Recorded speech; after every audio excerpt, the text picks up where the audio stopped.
Hello friends, कैसे हैं आप सब। मैं आपका अपना साथी शिवशंकर मिश्रा लीगल दर्पण चैनल में स्वागत करता हूं। फ्रेंड्स, मैं आज बात करने वाला हूं कि जेल में जो भी कैदी बंद होता है तो उससे मिलने यदि किसी उनके परिजन को मिलना है तो वो कैसे मिल सकते हैं, जेल में अपने कैदी से किस क्या प्रक्रियाएं हैं, इन्हीं सब के बारे में आज मैं बताऊंगा। तो इसे जानने के लिए वीडियो को लास्ट तक देखिएगा और वीडियो देखने के बाद अच्छा लगे तो चैनल को ज़्यादा से ज़्यादा सब्सक्राइब, लाइक और शेयर कीजिएगा। तो आइए फ्रेंड्स जानते हैं। फ्रेंड्स, जब कोई अपराधी अपराध करता है और अपराध करने के बाद उसे यदि पुलिस कस्टडी से निकाल कर जज साहब के द्वारा जब ऑर्डर दिया जाता है तो उसे जेल में बंद कर दिया जाता है। जेल में बंद करने के बाद क्या होता है कि उनके परिजन जो हैं उनसे मिलने के लिए उत्सुक रहते हैं, उनको मिलना होता है। अब जब कोई कैदी जाता है जेल में तो उनसे पहले पूछ लिया जाता है कि आप किससे मिलना चाहते हैं, किससे फ़ोन पे बात करना चाहते हैं।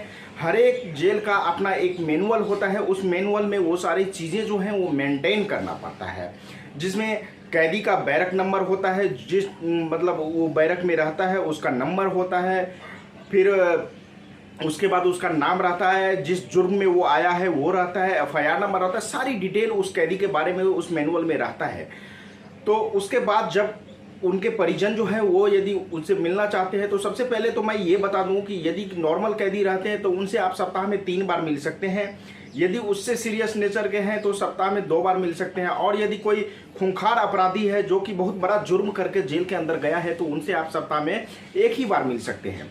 अब मिलने की क्या प्रक्रियाएं होती हैं फ्रेंड्स। मिलने की जो प्रक्रिया है वो प्रक्रिया ये है कि आप ऑनलाइन भी इसका बुकिंग करा सकते हैं, लेकिन ऑनलाइन बुकिंग करवाने के लिए आपको उस कैदी के बारे में डिटेल पता होनी चाहिए कि कौन सी FIR में गए हैं, कौन से बैरक नंबर में वो हैं और कौन से जेल में हैं। ये सारी चीज़ें आपको पता होनी चाहिए क्योंकि वहाँ पे कुछ डिटेल मांगता है, जो डिटेल आपको देना पड़ता है। तो वो डिटेल यदि आप फिल कर देते हैं तो आपको अपॉइंटमेंट मिल जाता है। दूसरी चीज़ें होती है ऑफलाइन मोड। ऑफलाइन मोड ये होता है कि जिस जेल में आपका कैदी बंद है उस जेल में जाइए, वहाँ पे एक विंडो टाइप का बना होता है। विंडो पे जाइए, उनसे बोलिए कि इस नंबर का कैदी कौन से बैरक में है मुझे नहीं पता, ये FIR नंबर है, आप थोड़ा डिटेल बता दीजिए। वो बता देंगे। फिर यदि आपको मिलना है तो आप उनसे अपॉइंटमेंट ले लीजिए। वो अपने सिस्टम में सारा कुछ चेक करके, डिटेल चेक करके आपको बता देंगे। अब फ्रेंड्स, बात आती है कि जो भी कैदी जेल के अंदर रहता है, जेल के अंदर क्या होता है कि खाने पीने का सामान तो मिलता है, वहाँ पे कैंटीन भी बनी होती है, वहाँ करेंसी भी चलता है, सब कुछ होते हैं। लेकिन हर एक व्यक्ति का टेस्ट अलग अलग होता है। कोई व्यक्ति कुछ अलग टाइप का खाना खाता है जो कि वहाँ पे मिलना तो मुश्किल होता है और बहुत सारे प्रॉब्लम भी होती है। तो इसीलिए मैं ये सजेस्ट करूँगा कि आप लोग यदि अपने कैदी से मिलने जाते हैं जेल में तो कुछ अच्छा खाना लेके जाइए जिनसे कि वो खा सकें और अपने आप को संतुष्टि पा सके। तो ये चीज़ें तो आपको करना ही चाहिए।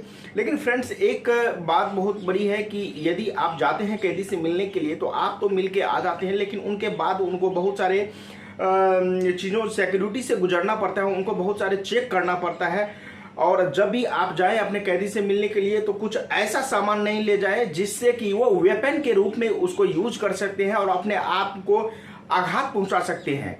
आपने देखा होगा कि जब भी कोई कैदी जाता है जेल के अंदर तो उनके फीते वाले जो जूते होते हैं, लेस वाले जो जूते होते हैं, वो भी नहीं पहनने का ऑर्डर किया जाता है, वो भी पहनने का आदेश वहां पे नहीं दिया जाता है क्योंकि उस फीता से उनको लगता है कि वो कुछ अपने आप को हार्म पहुंचा लेंगे।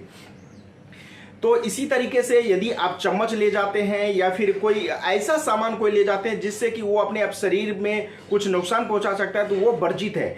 आप प्लास्टिक की आइटम भी यदि ले जाना चाहते हैं तो हार्ड प्लास्टिक की आइटम मत ले जाएं, आप सॉफ्ट प्लास्टिक ले जाएं तो वो वहाँ पे एडमिसिबल होगा। और हाँ दोस्तों, यदि आप जाते हैं जेल में तो आपको जो कुछ भी बात करना है आप बेहिचक अपने कैदी से कीजिए। आप ये मत सोचिए कि मैं ये बोलूँगा तो ये सारे यहाँ पे रिकॉर्ड हो रहा है और फिर ये कोर्ट में जाके ये चीज़ें एडमिसेबल हो जाएगी। जी नहीं दोस्तों, आप यदि जो भी बात करना चाहते हैं वो बात बेहिचक अपने कैदी से कीजिए, जो वहाँ पे आपके बंद हैं जेल में। और क्योंकि ये चीज़ें होती है कि वहाँ पे जो भी बात करते हैं वो बात कोर्ट में एडमिसेबल होता ही नहीं है, उस बात को नहीं माना जाता है क्योंकि वो आपस की बातें होती है। और जेल में आपने देखा होगा फिल्मों में कि एक विंडो लगा रहता है, विंडो के इस साइड परिजन रहते हैं और विंडो के अंदर में जो है वो कैदी रहता है। तो इस तरीके से खड़े होकर आप अपने कैदी से बात कीजिए कोई दिक्कत नहीं है। तो ये सारी कुछ प्रक्रियाएं थी जिस प्रक्रिया के द्वारा आपके जो भी कैदी, आपके जो भी परिजन जेल में बंद हैं, उनसे आप मिल सकते हैं। आप यदि ऑफलाइन जाते हैं तो ऑफलाइन में हो सकता है कि आपको 2-3 घंटा वेट भी करना पड़े। सुबह 10 से लेके आपको 3 बजे तक का टाइम होता है मिलने का, उस टाइम में आप जाएं और मिल लें। ऑनलाइन यदि आप बुकिंग करवाते हैं तो ऑनलाइन में ऐसा है कि पहले आपको अपॉइंटमेंट मिल जाता है कि इस टाइम में आपको यहाँ मिलाई होगी, तो आप क्या करें कि उस टाइम के हिसाब से जाएं वहाँ पे मिलने के लिए।